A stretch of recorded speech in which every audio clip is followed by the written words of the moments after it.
E depois eu vou ler outra, mas aí vocês vão acompanhando. Filipenses 4, versículo 8. Gente, deixa eu falar uma coisa para vocês. Quando nós estamos em casa, num dia qualquer, um dia comum, quando a gente está com sede, qual é o copo que a gente serve para tomar água? Pequeno. Qual desses dois copos? Qualquer um. O pequeno? Todo mundo concorda que é o pequeno? Sim. Então, quando eu estou com sede, normalmente vocês se servem, né? Com um copo. E por que não com a taça? Por quê? Taça de vinho. De vinho? Esse copo, até onde eu sei, ele era de tomate. De extrato de tomate. Porque tá bem caro aquela de extrato de tomate. Não tem nada a ver. Gente, deixa eu falar uma coisa pra vocês. Eu estava vendo um estudo que foi feito em Harvard. E você sabia que mudar o hábito de tomar água em taça faz um efeito muito grande na nossa vida? Claro, né? A gente pegou a taça, que é um copo que normalmente as pessoas usam em momentos de festa, em momentos especiais, em momentos de celebrações. Mas a gente pode usar um copo mais bonito. Não precisa ser um copo, não precisa ser uma taça, mas também não precisa ser um copo de extrato de tomate. Pode ser um copo bonito. E eles estavam falando aqui nesse estudo que quando você usa uma taça ou um copo bonito para beber água, você transmite para o seu cérebro que a sua vida é um momento especial, que você é uma pessoa especial. Quem aqui mora, né, todo mundo mora em uma casa, sabe que sempre a louça, o prato, o copo, o talher mais bonito fica para quem? Para visitas. Que normalmente é quando a gente tem uma festa, quando a gente tem um evento, quando a gente tem alguma comemoração, é quando a gente pega aquele prato bonito, aquela louça bonita e coloca na mesa. Mas no dia a dia, para não quebrar, para não estragar, a gente usa qualquer um. Mas a gente precisa mudar a nossa visão. A gente precisa mudar e entender que nós merecemos o melhor. E que o fato de estarmos vivos já significa que é um dia especial. Respira aí. Você está respirando? Isso já é um motivo para você celebrar. Já é um motivo para você se alegrar. Porque quantas pessoas ou iniciaram um dia mortas, ou finalizaram ou terminaram o dia morrendo. Tem pessoas que não têm essa chance de respirar. Seja porque está morto, ou seja porque está numa cama de hospital, dependendo de um aparelho. Então, todo momento da nossa vida, todo momento que nós vivemos, todo momento que nós respiramos, todo momento que nós temos a chance de abrir os nossos olhos, é um motivo para a gente comemorar. E eu achei muito forte isso, né? E eu estava pensando, e lá no estudo fala uma frase assim, ó. Quanto mais procuramos sinais de riqueza e sucesso em nossas vidas, mais os encontramos. Então o estudo era justamente para provar isso. Que quanto mais no seu dia a dia, nas pequenas coisas, você procurar ter ali sucesso, ter riqueza, mais é a chance de você encontrar. Então quando você manda para o seu cérebro que você é uma pessoa que merece o melhor, que você merece usar uma taça para beber água, que você merece usar o melhor copo que você tem na sua casa para beber água, e não um copo de extrato de tomate, e não um copo qualquer, um copo rachado, um copo às vezes manchado. Às vezes a gente se apega às coisas e tem coisa dentro da nossa casa que está ali toda destruída, toda bagaçada, e a gente ainda continua ali usando. Mas a gente transmite para o nosso cérebro que a gente depende, que a gente precisa daquilo, que nós merecemos aquilo. E não é isso, né? Que Deus ele fala para nós. Em Filipenses 4:8, a palavra diz assim, ó: finalmente, irmãos, tudo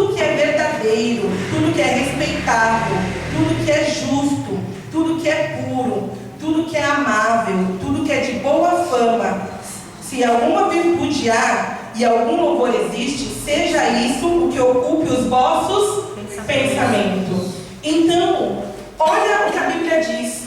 Aqui, ali a Universidade de Harvard fez um estudo para provar aquilo que a Bíblia já nos fala. Que a nossa mente, no nosso pensamento, a gente precisa cultivar pensamentos bons. E você precisa dizer para a sua mente que você é uma pessoa importante, que você é uma pessoa especial, que você merece o melhor. Porque quando você trata a sua mente dessa forma, você não vai aceitar nada menos do que isso. E falando da fé, quando a gente entende que a gente merece o melhor, o que é melhor? Uma vida com Deus ou uma vida longe de Deus? Uma vida com Deus. Então, automaticamente, quando você entende na sua vida, não, eu mereço o melhor, eu mereço viver nessa terra e viver o melhor dessa terra, você entende automaticamente que você precisa de Deus. Porque para ter o melhor é só com Deus. Não adianta, claro que aqui aquele estudo, eles focam, como é uma universidade, eles focam no dinheiro, eles focam na parte física, né? Mas nós, como cristãos, nós precisamos focar na parte espiritual. E a gente precisa trabalhar na nossa mente que nós merecemos o melhor e o melhor é com Deus. Não existe melhor sem Deus. Não existe você viver o melhor dessa terra longe da presença de Deus. É enganação. Porque a verdadeira riqueza, o verdadeiro sucesso é ter paz no seu coração. É ter paz com Deus. É ter paz que se você morrer, você vai passar a eternidade no céu, na glória. Agora, o que adianta ter sucesso e riqueza sabendo que você está longe de Deus? Quantas vezes a gente já pegou aqui e quantos exemplos a gente conhece de pessoas que, fisicamente falando, têm sucesso, têm riqueza, mas sem Deus, são pessoas miseráveis, são pessoas pobres. Então a primeira lição que Deus quer trazer para nós essa noite é isso, que nós precisamos entender e trabalhar a nossa mente para ela entender que nós merecemos o melhor, que nós merecemos ter o melhor, seja no beber água, ou seja no relacionamento, ou seja aqui na nossa fé com Deus, na nossa comunhão. Você não pode se permitir ter uma fé rasa, ter uma fé pequena, ter uma fé fraca. Fala para você mesmo, fala para sua mente, eu mereço ter uma fé forte, eu mereço ter um relacionamento com Deus saudável. Um relacionamento onde eu possa dobrar o meu joelho, fechar os meus olhos e sentir a presença de Deus.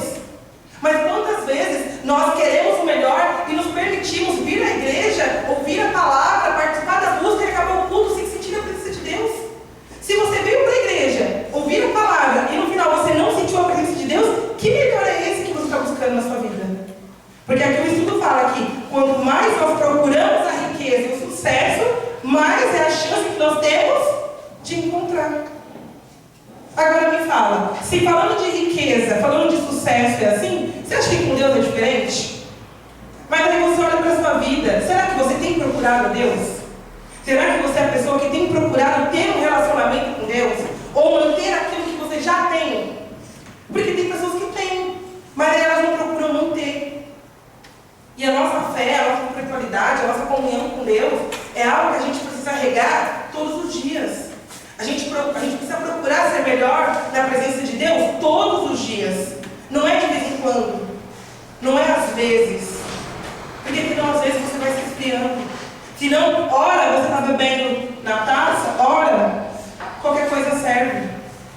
Aí para você vir no culto e não sentir a presença de Deus, vira normal. E não pode ser normal. Um cristão que não sente a presença de Deus não pode normalizar isso. Se você olha para a sua vida e fala assim, eu nem sei qual foi a última vez que eu senti a presença de Deus, então se conserte comigo. Para tudo. Para tudo e resolve. Como uma pessoa está doente, quando ela passa mal, quando ela está passando mal, ela não para tudo e vai no médico? Quando às vezes ela está com uma dor muito forte, ou acaba sofrendo ali um acidente, um corte, ela não pode ir para o hospital? Ah, mas ela tem que trabalhar, ela tem que cuidar do filho, ela tem que entregar um trabalho, uma prova. Se ela está ferida profundamente, ela não vai para o hospital independente de qualquer coisa? Espiritualmente é a mesma coisa. Se o seu espírito está machucado, Se a sua fé está sangrando, meu amado, você tem que parar tudo e correr para o hospital. E correr para o hospital, que é onde? O altar. Buscar o médico dos médicos, aquele que pode te curar, aquele que pode curar as nossas feridas espirituais. E muitas vezes a gente procura sempre no físico, sempre no material, e não existe nada que possa suprir o que só Deus pode fazer na nossa vida. Então que a gente venha refletir e pensar sobre isso. Amém? E eu estava pensando, né? Aqui a Bíblia fala que os nossos pensamentos precisam ser bons e pensamentos de paz. E aí eu queria que você pensasse, qual é o tipo de pensamento que você tem a respeito de você mesmo? O que você pensa sobre você mesmo? Porque aqui fala que quanto mais a gente trabalha a nossa mente para procurar o melhor, mais é a chance de a gente encontrar o melhor. Então, tudo começa na nossa mente. A nossa mente precisa entender que a gente precisa do melhor. Porque a nossa mente entendendo, a gente procura o melhor. Mas aí ele fala, qual é o pensamento que você tem a seu respeito? Esses dias, né, na quinta-feira, a pastora Vilma fez uma dinâmica aqui embaixo. Desculpa, gente. E a pastora Ana fez lá em cima. E a dinâmica era que a gente tinha que pensar em uma qualidade e um defeito nosso. Muitas vezes, nós somos muito rápidos, né, em achar os nossos defeitos. Se para falar um defeito nosso, a gente rapidamente consegue falar. E às vezes, quando é para falar uma qualidade, a gente não tem essa mesma facilidade. Mas por quê? Porque muitas vezes a gente alimenta na nossa mente aquilo que nós temos de ruim. Então você é a pessoa, por exemplo, que tem dificuldade, vamos falar da obra, por exemplo, de fazer a obra, de às vezes falar aqui na frente, ou às vezes de fazer um teatro e você fica assim, eu não consigo pregar, eu não consigo fazer a obra, eu não tenho paciência com criança, não consigo, não adianta. E aí você fica tão focado naquilo que você não tem, naquilo que você não consegue, nas suas debilidades, que você acaba se esquecendo das suas qualidades, daquilo que você tem de bom, daquilo que você pode fazer de melhor. Porque ninguém é bom por todas as coisas. A gente precisa se esforçar para ser. Jesus era perfeito em tudo. Nós somos humanos, nós somos falhos. Nós todos os dias precisamos procurar a perfeição. Mas se você é pessoa que só foca nos seus defeitos, só foca nas suas debilidades, só foca naquilo que você tem de negativo, como você espera que a sua mente vai entender que ela precisa ser boa? Como você espera ter bons resultados? Porque aquilo que nós pensamos é aquilo que nós podemos ser. Então, se você é a pessoa que tem esse tipo de pensamento, ora para Deus. Pede para Deus mudar o seu pensamento. Pede para Deus mudar a visão que você tem de você mesmo. Porque eu tenho certeza, meu amado, que Deus ele tem uma visão diferente. Sabe por quê? Porque lá em Jeremias, ele diz assim, Jeremias 29:11. Eu sei que pensamento tenho a vosso respeito, diz o Senhor. Pensamento de paz, não de mal, para vos dar o fim que desejais. Olha o que o Senhor diz a nosso respeito. Que o pensamento que Ele tem para nós é pensamento de paz. São pensamentos bons e não pensamentos maus. Deus, meu amado, Ele olha para você e Ele consegue enxergar aquilo que você tem de melhor, aquilo que você tem de bom para oferecer. Mas sabe por que muitas vezes você não consegue vencer? Sabe por que muitas vezes você não consegue, a sua vida não consegue ir para frente? Porque você é a pessoa que olha para si e só enxerga o mal, só enxerga aquilo que você tem de pior. Então peça para Deus mudar a sua mente, peça para Deus te dar a mente de Cristo. Porque com a mente de Cristo, você vai pensar como Cristo. Você vai pensar como Deus. E você vai olhar para você e vai saber que você tem as suas debilidades. Porque todos nós temos. E aí, com as nossas debilidades, a gente precisa procurar melhorar, procurar evoluir, procurar amadurecer. Mas entender que nós também temos as nossas qualidades. Deus olhou para nós e Ele chegou ao bom. Então eu vou focar nisso. Eu vou usar disso para fazer a obra. Eu vou usar disso para poder me levantar todos os dias e ter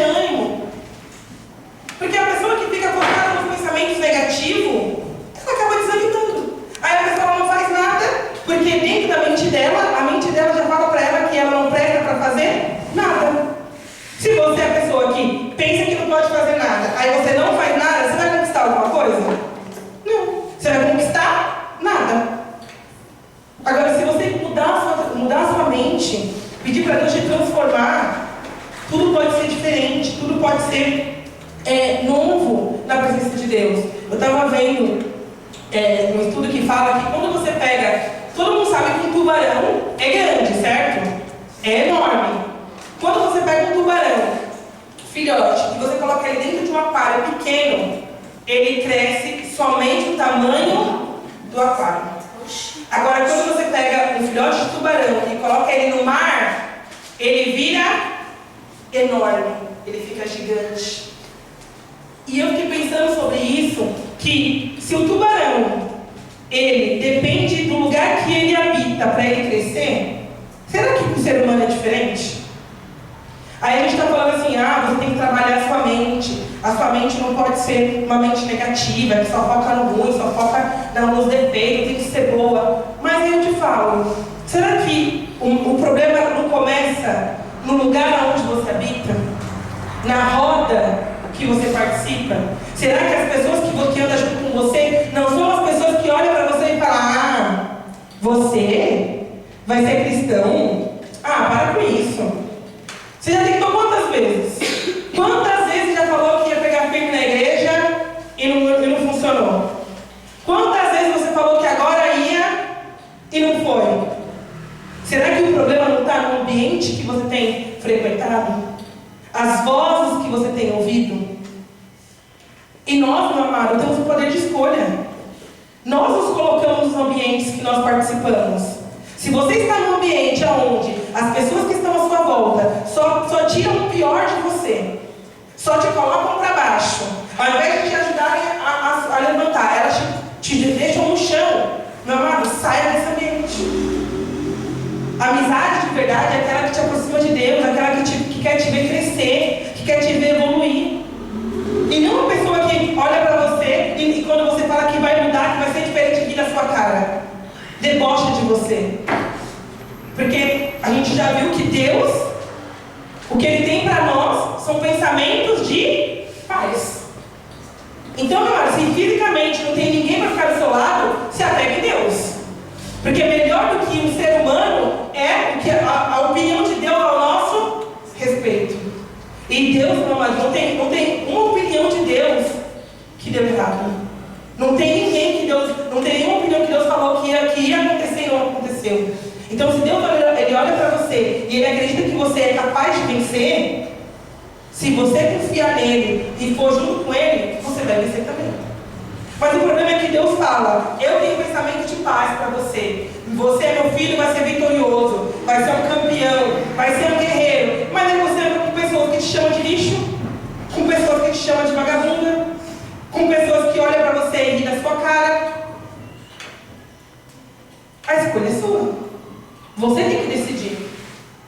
Porque da mesma forma que a escolha é sua, a vida também é sua. Você vai colher. As pessoas podem falar, Deus tem falado na palavra, mas é a sua decisão. É aquilo que você escolhe fazer, a quem você escolhe ouvir, é que vai determinar o resultado da sua vida, o destino da sua vida. Tem uma frase que diz assim, você é da forma que você se enxerga, então se enxergue grande. Olha para você e lembra daquele versículo que a Bíblia fala, digo fraco, eu sou forte. Talvez você olhe para a sua situação e fale assim, obreira, mas do jeito que eu estou aqui, a minha situação aqui, no momento, é de derrotado. Eu estou com a minha vida toda bagunçada. Então começa a olhar diferente. Começa a profetizar que a sua vida vai ser uma vida de um vitorioso, de um filho de Deus, de um campeão. Começa profetizando. Já que às vezes não dá para começar já agindo, começa profetizando, começa determinando, começa a visualizar os sonhos de Deus para a sua vida. Aquilo que Deus ele quer e sonha para você. Eu quero mostrar um vídeo. Não sei se vocês lembram do aquele nadador Michael Phelps. Sim. Que ganhou, sei lá, 15 medalhas, ou mais de 15, acho que 20 medalhas. Acho que em uma Olimpíadas foi 15 medalhas. No livro dele, ele fala que desde pequenininho o treinador, depois da parte física que eles faziam, né, na piscina, o treino tático ali, técnico, eles iam para uma sala e o treinador falava para eles, ó, mentaliza vocês realizando a prova. E ele aprendeu desde pequenininho. E em uma das provas, em um dos momentos que eles estavam mentalizando, ele mentalizava que ao entrar na piscina, entrava água nos óculos. Ele mentalizou isso e ok. Teve uma Olimpíadas que ele entrou, né, quando ele saltou da plataforma ali na água, entrou água nos óculos dele. Só que o que acontece? Como o cérebro já tinha, opa, eu já sei como lidar com isso. O que aconteceu? Ele não teve aquele impacto. Imagina ele entrar e dar aquele pane ali, até ele se recuperar novamente, ele ia perder. O que aconteceu? Continuou e ele ganhou a medalha de ouro. Então, gente, a mentalização, a visualização, ela é muito importante. Só que as pessoas não sabem desse caminho que o nosso cérebro faz, que dá um resultado aí maravilhoso. Gente, olha que legal. Então ali, ele desde pequeno ele treinava, e quando o professor, não era nem a hora da piscina, era a hora ali da aula teórica, o professor mandava eles mentalizar, eles ganhando a prova, eles ali recebendo a medalha, e era um momento ali de vitória. Só que a mente dele pensava que poderia entrar água no óculos. E ali, para quem é nadador, né, quando entra água no óculos, atrapalha, porque justamente eles usam óculos para não ter contato com a água, porque ali na água tem cloro, ali na água tem produto, pode arder o olho, pode atrapalhar, mas ali ele pensou. E quando isso aconteceu, justamente no dia da competição, a mente dele, o corpo dele já sabia como agir. Aquilo não foi um empecilho, aquilo não foi uma barreira para ele. E no final, ele ganhou a medalha de ouro. Ali poderia ser um momento que ele perderia. Ele poderia perder a prova, ele poderia perder a medalha. Mas a mente dele já estava preparada. E a gente precisa entender isso, que a nossa mente, a gente precisa trabalhar a nossa mente, trabalhar os nossos pensamentos, aquilo que nós pensamos a nosso respeito, aquilo que nós permitimos que o diabo lance. Muitas vezes a gente fica ali alimentando aquele pensamento. Por isso que às vezes muitas pessoas pecam. Porque o diabo lança o pensamento, o diabo lança o desejo, às vezes você sonha, e aí você acorda de um sono ruim e você não repreende. Você não amarra aquele sonho. Aí durante o dia acontece alguma coisa que te lembra do sonho. Aí você já ficou com vontade. E aí quando você vê, você já está pecando. É assim que acontece. Então, a pastora, eu lembro até hoje, o dia que a pastora pregou aqui, e ela trouxe, né, a ilustração, que o pecado ele começa na nossa mente. É ali que o diabo lança. E da mesma forma, a nossa vitória, as nossas bênçãos começam no nosso pensamento, na nossa mente. Então, nós precisamos trabalhar a nossa mente, trabalhar os nossos pensamentos, porque a nossa mente, ela pode ser ou a nossa aliada, ou ela pode ser o nosso inimigo. Porque a nossa mente pode nos destruir. E quando eu estava pensando sobre isso, eu pensei em Jesus, né? Porque Jesus ali, todo o tempo, as pessoas tentavam ali menosprezar ou tirar ali o crédito de quem era Jesus. Quando a gente lê Mateus 27:40, diz assim, ó, tu que destróis o santuário em 3 dias e reedificas, salva-te a ti mesmo. Se és tu o Filho de Deus, desce da cruz. Jesus estava ali no momento da crucificação, no momento ali onde ele estava dando a sua vida pelas pessoas, e as pessoas estavam ali tentando mexer aonde? Na mente de Jesus. Oxe, você não é o Filho de Deus? Você não falou que destrói o templo em 3 dias constrói e não pode salvar a si mesmo? Em outra passagem, Mateus mesmo, no capítulo 13, que é mais no comecinho da história, né? No 13:55, diz assim, ó: não é este o filho do carpinteiro? Não se chama sua mãe Maria e seus irmãos Tiago, José, Simão e Judas? Não vivem entre nós todas as suas irmãs? De onde lhe vem, pois, tudo isso? Em outra Bíblia fala, né, de onde vem toda essa sabedoria? Então ali Jesus, o Filho de Deus, quando ele estava ali pregando, fazendo milagres, as pessoas olhavam para ele e falavam assim: oxe, mas esse não é o filho de José? Esse não é o carpinteiro? Em outras palavras, ele não é ninguém que mora aqui no nosso meio? E da onde vem tanto poder? Da onde vem tanta sabedoria? Então, meu amado, entenda que em todo tempo sempre vai ter alguém para querer te jogar para baixo. Sempre vai ter alguém para olhar para você e falar que você não tem valor, que você não é importante, que quem você pensa que é, para achar que você pode ser alguma coisa. Com Jesus foi assim. Com a gente não vai ser diferente. Mas Jesus, ele sabia quem ele era. Jesus sabia de onde ele tinha vindo. E Jesus sabia qual era a missão que ele tinha aqui. Então, nada que as pessoas faziam do lado de fora poderia interferir ali na vida dele, na decisão dele. E falando ainda, né, das Olimpíadas, eu fiquei pensando, né, a gente está vendo agora, todo dia, né, alguém ganha ali as medalhas. Eu até trouxe aqui uma representação, né, de uma medalha. E quando a gente olha ali para o pódio, né, que a gente vê, por exemplo, uma atleta, que a gente vê ali uma pessoa recebendo uma medalha de ouro, é legal de ver aquilo, né? E quando a gente vê uma apresentação, a gente tem pessoas que fazem com tanta facilidade que até parece ser fácil. Até olhando e falando assim: meu, olha como é fácil. Hoje, esses dias na internet, o que mais rolava era um meme falando assim: ah, meu espírito esportivo quer ser agora jogador de vôlei, quer ser agora ginasta, quer ser agora nadador. E claro que a gente brinca, mas a gente sabe o quão trabalhoso, o quão aquilo é difícil. E nenhum atleta, meu amado, nasceu sendo bom daquele jeito. Tudo é uma questão de treino. Tudo é uma questão de praticar todos os dias. Às vezes você olha, e claro que existem pessoas que já nascem com um dom, mas só o dom não é o suficiente. Só ter ali a vontade não é o suficiente. É preciso treinar. Eu estava vendo e peguei uma atleta, só para a gente ter uma noção, que é a Rebeca, que é uma atleta que ela faz ginástica artística, né? E ela ganhou nessa Olimpíadas 3 medalhas, tanto de bronze, de prata e de ouro. A última que ela ganhou foi de ouro. E quando a gente olha tudo aquilo, a gente fica admirado, mas eu peguei alguns detalhes da vida dela e trouxe só para a gente entender que não é simples assim.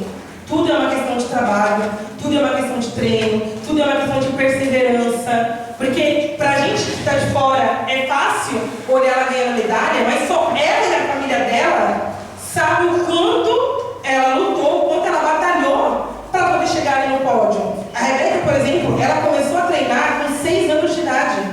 Ela era uma criança. O que eu fazia com 6 anos de idade? Minha barra. Ela estava treinando para ser ginástica, para a ginástica. Ela começou ali num projeto social.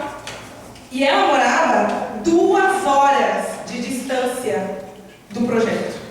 Então, todos os dias, para ela poder treinar, ela tinha que andar 2 horas para ir, 2 horas para voltar. Aí eu te pergunto, uma criança que começou com 6 anos, então ela começou ali sendo criança, andava 4 horas por dia para poder realizar o sonho dela, que não era garantido. Hoje, a gente olha ela no pódio e vê ela saindo ali ganhando medalha. Mas a Rebeca, de 6 anos, quando tinha 6 anos, ganhar uma medalha era apenas um sonho. Quando ela tinha 6 anos, nem tinha tantas atletas assim para ela poder olhar e ter como referência. Ela estava ali indo pelo sonho. E aí eu te pergunto, o que você faz pelo seu sonho? O que você faz pela sua vida? Talvez para a Rebeca, e eu estou falando de 2 horas andando, porque a família dela era uma família pobre, então eles não tinham dinheiro para ela ir de carro. Ela não tinha bicicleta, ela não tinha Uber, ela não tinha. Se ela quisesse ser uma atleta, ela ia ter que fazer aquilo andando. E a gente, muitas vezes, nós dizemos que temos sonhos, que temos projetos, que temos vontades, e aí na primeira dificuldade, você desiste. No primeiro empecilho que surge, você abre mão. Você fala assim: olha, esse ano eu vou me consertar com Deus, esse ano vai ser meu ano mais espiritual da minha vida. E aí no primeiro problema, na primeira adversidade, você já não ora, dia, você já esquece de abrir o jejum, você já esquece de ler a palavra, e aí você abre mão de tudo. E aí você não persiste. E voltando a falar ainda dela, né? Ela teve 5 cirurgias durante a carreira dela toda. E a gente sabe que para um atleta, fazer uma cirurgia requer tempo para se recuperar. E ali é um risco que eles correm de não voltar mais a praticar o esporte que eles querem. E hoje, ela é considerada a maior medalhista do Brasil. Ela é a atleta que mais tem medalha no Brasil. E aí eu te falo, será que durante a carreira dela toda, ela não sentiu vontade de desistir? Será que não vieram os pensamentos? Será que foi tranquilo assim, foi fácil assim? Porque quando a gente fala assim, andar 2 horas, mas a gente sabe que para andar, né, subir do negreiro para cá com sacola, a maioria aqui está morrendo. Agora pensa andar 2 horas para ir e para voltar. E eu quis trazer esse exemplo para a gente entender como é importante a gente colocar meta na nossa vida e entender que as coisas não são fáceis, mas que são possíveis. Se você quiser, você pode ser uma pessoa melhor, você pode conquistar o seu sonho, mas você tem que acreditar. E não pense assim, a primeira dificuldade que acontecer, eu abro mão. A primeira dificuldade que surgir, eu deixo de canto. Se isso é o que você realmente quer, se é isso que Deus quer para a sua vida, porque mais importante do que lutar por nossos sonhos é a gente lutar por nossos sonhos junto com Deus. E que os sonhos de Deus estejam alinhados com os nossos sonhos, para que possa dar certo, para que possa ser real. Porque de nada vale conquistar o mundo inteiro se Deus estiver contra nós. De nada vale ter toda a riqueza do mundo se Deus não estiver do nosso lado. Então que a gente venha pensar e refletir sobre isso. E eu trouxe outro vídeo aqui, só para vocês terem ideia de como a vida, né, de um atleta funciona.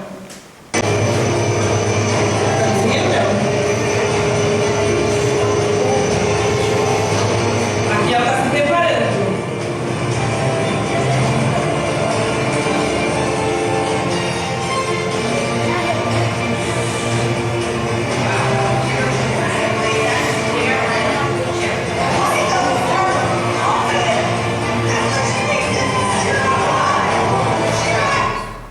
E ali, no na última parte, né, ela é a campeã.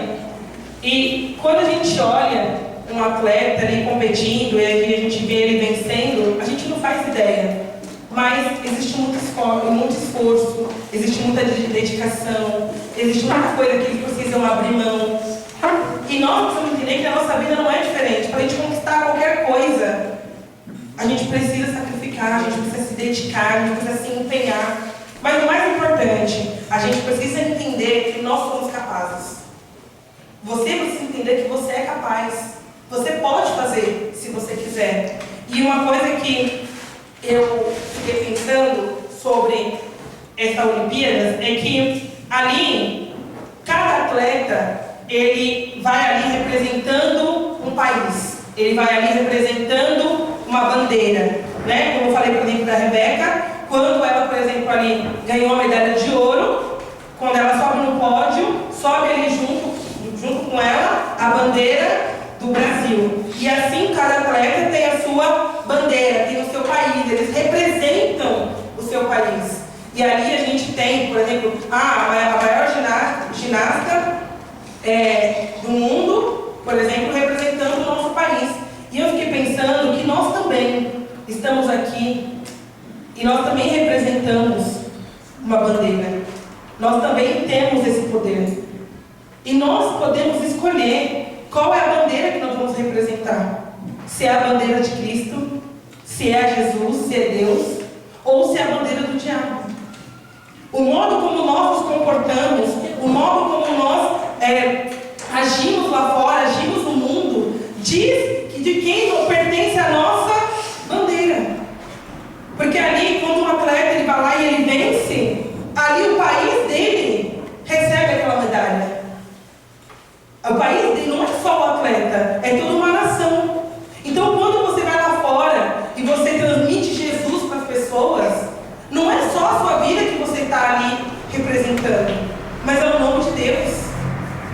E quando você, por exemplo, vai lá e dá um mau testemunho e age de uma forma errada, você está ali representando de uma forma ruim. Olha a responsabilidade disso. Eu vi várias entrevistas, né, de quando eles acabavam recebendo ali a premiação, e muitos deles falavam sobre isso, do peso, da responsabilidade que é representar o país. E eles tinham orgulho de falar, eu sou brasileiro, eu estou representando o Brasil. E muitas vezes a gente não tem essa admiração, esse orgulho em dizer, não, eu sou cristão, eu represento Cristo, eu estou aqui em nome de Cristo. E para finalizar, em Coríntios, em 2 de Coríntios 5, 20 diz assim: de sorte que somos embaixadores em nome de Cristo, como de Deus, exortasse por nosso intermédio. Em nome de Cristo, pois, rogamos que vos reconcilieis com Deus. Aqui é Paulo ali falando, né, com os coríntios. Então nós, como cristãos, quando nós tomamos a decisão de sermos cristãos, nós precisamos entender que nós representamos, mais do que um país, mais do que uma nação, nós representamos o nosso Deus. Então que as pessoas possam olhar para a nossa vida e elas possam reconhecer a grandeza de Deus, que elas possam reconhecer aquilo que Deus pode fazer na vida delas, através das nossas vidas. Então, meu amado, se você está vivendo uma vida de derrotado, uma vida de humilhação, uma vida onde o diabo está gritando e enrolando na sua vida, toma uma decisão hoje. Peça para Deus te ajudar. Peça para Deus te ajudar a trabalhar a sua mente, para que a sua mente seja uma mente saudável, uma mente boa, uma mente que possa carregar os pensamentos de Cristo. E assim você possa ter orgulho em dizer que representa Deus. E mais do que isso, que Deus ele possa ter orgulho de saber que você é um filho que representa o nome dele. Porque muitas pessoas aí falam, até dizem que são cristãs. Mas será que Deus considera essas pessoas cristãs? Será que Deus ele olha para essa pessoa e fala assim, não, essa filha me representa? Essa filha, ela honra o meu nome? Ela honra o meu sacrifício? Então que a gente venha refletir sobre isso. E eu queria pedir que os obreiros viessem aqui na frente. E eu queria que vocês entregassem uma medalha para cada um. E num ato de fé, num ato de profecia, nós vamos colocar essa medalha no nosso peito, para que a mensagem que nós vamos mandar para a nossa mente é que nós já somos vencedores, que nós já somos campeões, que nós temos o poder de estar em primeiro lugar na nossa vida, porque quem ganha o ouro é aquele que é o número 1, aquele que é o primeiro. E na sua vida, meu amado, você é o primeiro. Você tem o poder de ser o líder, de estar à frente dessa vida. Pode continuar.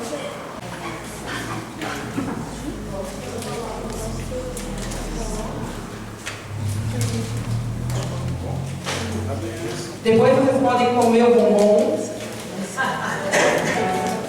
mas vocês podem guardar a medalha.